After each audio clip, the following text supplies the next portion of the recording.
जादुई सैंडल के पेड़ का जादू। शिवानी अब बालिग हो गई थी और उसके कॉलेज की पढ़ाई भी अब पूरी हो चुकी थी। उसके माँ पिताजी को फिक्र थी तो बस इस बात की कि जल्दी से जल्दी शिवानी के हाथ पीले हो जाए और उन्हें जल्द ही संजय नाम का लड़का मिल जाता है। वो बहुत मेहनती और ईमानदार लड़का था। उसके माता पिता नहीं थे, लेकिन वो कुशल बिजनेसमैन था। उसने हाल ही में एक सैंडल का शोरूम खोला था। शिवानी बिटिया, जल्दी से तुम तैयार हो जाओ, तुम्हें लड़के वाले देखने आने वाले हैं आज। माँ, लड़के वाले? क्यों माँ, अभी इतनी भी जल्दी क्या है? अभी अभी तो मेरी कॉलेज की पढ़ाई खत्म हुई है। अभी तो मुझे जॉब की तैयारी करनी है और अपने पैरों पर खड़ा होना है। बंद कर अपनी बकवास। अब क्या तू कमाएगी? अरे, हमारे खानदान में आज तक किसी ने लड़कियों की कमाई नहीं खाई है और संजय अच्छा लड़का है, अच्छा कमाता है। वहाँ तुम्हें कोई दिक्कत नहीं होगी। वो तुम्हें रानी बना कर रखेगा, देखना।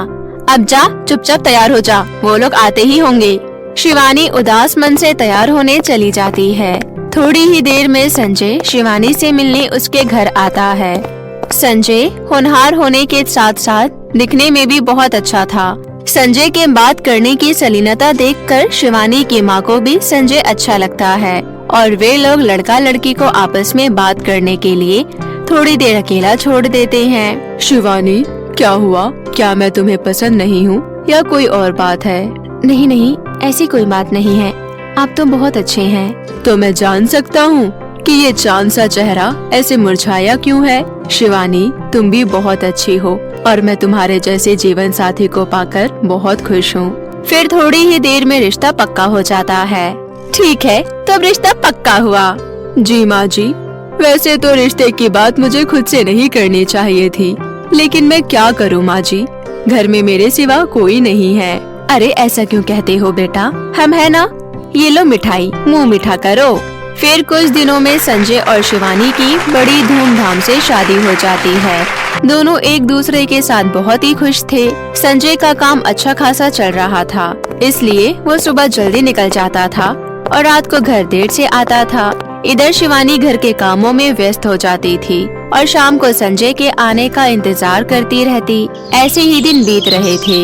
एक दिन शिवानी जब घर में पोछा लगा रही थी, तभी उसे 2-3 बार चक्कर आया और बेहोश होते होते बची। शिवानी घर का काम खत्म कर पास के ही डिस्पेंसरी में चेकअप करवाने चली जाती है। और बताओ शिवानी, और क्या हो रहा है? डॉक्टर, उल्टी भी कई बार आ चुकी है। कुछ खट्टा खाने का बहुत मन करता है। घबराने की कोई बात नहीं है, ऐसे समय में ऐसा होता ही है। तुम्हें अभी अपना खास ध्यान रखना होगा। क्यों डॉक्टर? अरे बुद्धू, तुम माँ बनने वाली हो। ये सुनकर शिवानी फूले नहीं समाती। वो खुशी खुशी वहाँ से घर आ जाती है। थोड़ी देर में संजय भी घर आ जाता है। बधाई हो जी, आप पापा बनने वाले हैं। ये सुनकर संजय खुशी से झूम उठता है। उसकी खुशी का तो मानो कोई ठिकाना ही नहीं होता। अपने पति को इतना खुश देखकर शिवानी को भी बहुत अच्छा लगता है। शिवानी, तुम नहीं जानती कि आज मैं कितना खुश हूँ। तुमने मुझे दुनिया की सबसे बड़ी खुशी दी है। अब देखना, मैं तुम दोनों के लिए कैसे दिन रात मेहनत करता हूँ, ताकि तुम्हें और मेरे होने वाले बच्चे को कभी कोई तकलीफ नहीं उठानी पड़े। अगले दिन, शिवानी, अब मैं जा रहा हूँ, अपना ध्यान रखना। रात को थोड़ी देर हो जाएगी तो तुम खाना खाकर सो जाना। अब आप और देर से आओगे? मैं कहती हूँ, इतना ज्यादा मेहनत करने की क्या जरूरत है जी? जरूरत है शिवानी, तभी तो मैं अपने बच्चे के आने वाले कल बेहतर बना पाऊंगा। शादी का सीजन चल रहा है, रात में ज्यादा काम होता है। देर तक दुकान खोलूंगा तो 4 से 5 जोड़ी सैंडल फालतू बिकेंगे। इसे तो हमारा ही फायदा होगा। ऐसे ही दिन बीत रहे थे। एक रात संजय रोज की तरह अपनी दुकान पर बैठा था, पर कहते हैं ना, अनहोनी को कौन रोक पाता है।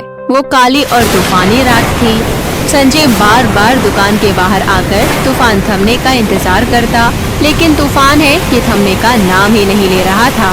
कैसा तूफान है, लगता है कोई कयामत आने वाली है। मुझे जल्दी घर के लिए निकलना चाहिए। तेज बारिश और तूफान की वजह से संजय घर नहीं जा पा रहा था।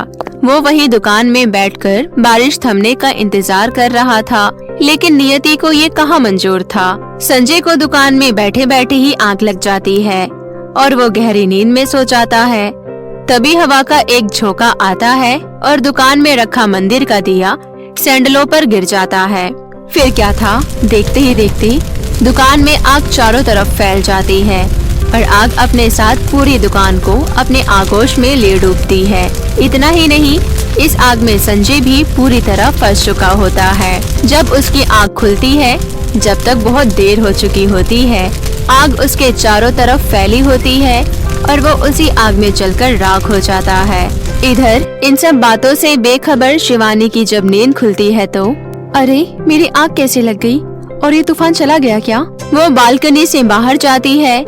बिल्कुल शांत मौसम था, लेकिन रात में जो उसके जिंदगी में तूफान आया वो उससे बेखबर इधर उधर अपने पति संजय को ढूंढने लगती है। तभी कोई शिवानी का दरवाजा खटखटा रहा था। शिवानी का दिल जोर जोर से धड़कने लगता है। इतनी सुबह सुबह कौन हो सकता है? वो जल्दी से दरवाजा खोलती है। काका, आप इतनी सुबह सुबह, सब ठीक तो है ना? इतना सुनते ही काका रोते रोते रात की सारी घटना शिवानी को बताते हैं। काका, आप भी क्या बोले जा रहे हैं? आपको जरा भी अंदाजा है? मेरे पति संजय तो मेरे घर में है। संजय, संजय आइए ना बाहर, बता दीजिए ना सबको, ये सब लोग झूठ बोल रहे हैं। संजय, आप सुन रहे हैं ना? आइए ना और समझाइए काका को कि आप मुझे छोड़कर नहीं जा सकते। शिवानी फूट फूट कर रोने लगती है। काका शिवानी को हौसला रखने का बोलकर चले जाते हैं। संजय के गुजर जाने के बाद शिवानी बिल्कुल अकेली हो जाती है। वो भी अब जीना नहीं चाहती थी, लेकिन कोख में पल रहे बच्चे के बारे में सोचकर शिवानी जीने का फैसला करती है और वो बहुत जल्द ही एक प्यारी सी बच्ची को जन्म देती है। संजय, देख रही हो ना हमारी कितनी प्यारी सी बेटी हुई है। अगर आज आप होते तो कितने खुश होते। तभी कुछ लोग वकील के साथ शिवानी के घर पर आते हैं। शिवानी, हमें बड़े दुख के साथ कहना पड़ रहा है, संजय का जो शोरूम जला, उसे बनाने के लिए संजय ने बैंक से 50 लाख रुपए का लोन लिए थे। अब वो तो रहा नहीं, तो हम अब इस घर को नीलाम करने जा रहे हैं। तुम अपने लिए कोई नया घर ढूंढ लो। हम तुम्हें 10 दिनों की मोहलत दे रहे हैं। इतना बोलकर वो लोग वहाँ से चले जाते हैं। हे ऊपर वाली, क्या तुम्हें मुझ पर जरा भी दया नहीं आई? सबसे पहले तो तुमने मुझसे मेरे पति को छीन लिया और अब ये घर भी मुझसे छीन लेना चाहते हो। अब मैं इस मासूम से बच्चे को लेकर कहाँ जाऊँ, क्या करूँ? आज अगर मेरे पति जिंदा होते तो मुझे ये दिन कभी नहीं देखना पड़ता, पर मैं हार नहीं मानूंगी। तुझे क्या लगता है मैं डर जाऊंगी? नहीं, मैं नहीं डरूंगी। मैं काम करूंगी और अपनी बेटी के लिए जीऊंगी। शिवानी रोते रोते अपने घर से निकल जाती है। पूरे दिन भटकने के बाद भी शिवानी को कहीं काम नहीं मिलता है। इधर शिवानी की बेटी भी भूख से तड़प रही थी। वो लगातार रोए जा रही थी। भैया, मुझे थोड़ा सा दूध दे दो, मेरा बच्चा बहुत भूखा है। मैं आपको बाकी पैसे बाद में दे दूंगी। मैं आपके पैर पड़ती हूँ, भैया मेरी मदद करो। शिवानी पर तरस खाकर वो दूध वाला शिवानी को थोड़ा सा दूध दे देता है। शिवानी दूध अपनी बेटी को पिलाकर खुद भूखे पेट वहीं पार्क में सो जाती है। अगले दिन भी शिवानी काम की तलाश में हर जगह घूमती है, लेकिन उसे कहीं काम नहीं मिलता है। भैया, मेहरबानी करके मुझे थोड़ा सा दूध और दे दीजिए, मेरी बेटी भूखी है, प्लीज भैया। तेरा रोज रोज का यही ड्रामा है, कोई दूध नहीं है यहाँ, चल भाग यहाँ से। अब जब पैसे लेकर आना फिर दूध ले जाना, समझी? पता नहीं कहाँ कहाँ से उठकर आ जाते हैं ये लोग, जाओ यहाँ से। शिवानी को कुछ समझ नहीं आ रहा था कि अब वो क्या करे। वो अपनी बेटी को मंदिर की सीढ़ियों पर रोता छोड़ वहाँ से नदी की तरफ भागती है। मुझे माफ कर देना संजय, मैं तुम्हारी बेटी को इस जालिम दुनिया में अकेला छोड़कर तुम्हारे पास आ रही हूँ। मुझसे उसकी ये हालत नहीं देखी जा रही है। मैं अब नहीं जीना चाहती। जब मैं अपनी बच्ची का पेट तक नहीं भर पा रही हूँ तो ये जीवन भला किस काम का? मुझे मर जाना चाहिए। शिवानी नदी में कूदने ही वाली थी, तभी वहाँ एक बूढ़ी औरत को पानी में डूबते हुए देखती है। अरे, मुझे इस अम्मा को पानी में डूबने से बचाना होगा, वरना ये डूब जाएगी।